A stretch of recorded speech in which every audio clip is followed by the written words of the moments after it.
chirata ngan chingi haching chulil jongka kat nu jing itna habanga pediaka dakitiu bon rong sao dong ye phikika shisha ngam la abang mot du jing jilil jongka ha e kam ku balai pisu ban shong kung ne haprin kilo bam yo kasni Kos in jing in bam kalem sharta daki hukum jong pito bishaya nga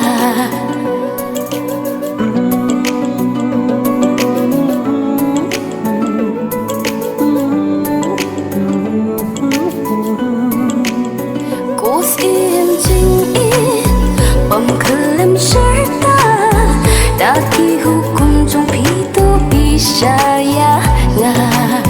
Ladlim ni jendong Wat mutor jay Yang atang pishi shaban yang saki Ngam dan shu Ei ban ong Ning kong nga ai mo Yu play bana trong Larak lang ka jing in ba mi bo ablay kam nung toy ban em hang ni ha birthday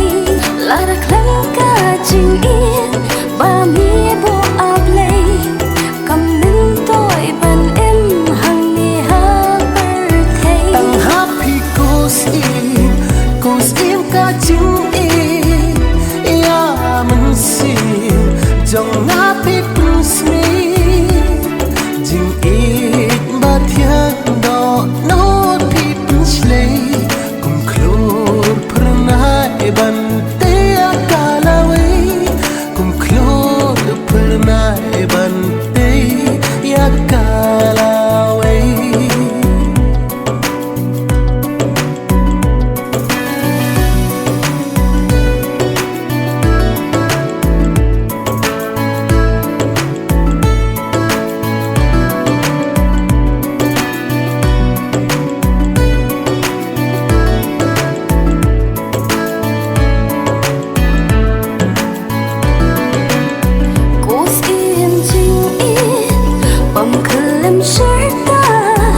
Daki hukum jong pito bishaya nga Ladlim ni jendong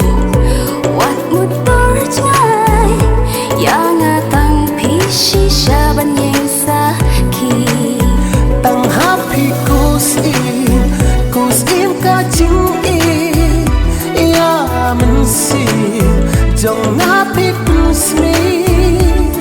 jing ik ba thiak do no pi puslei kum klor prna e ban te akalawe kum klor prna e ban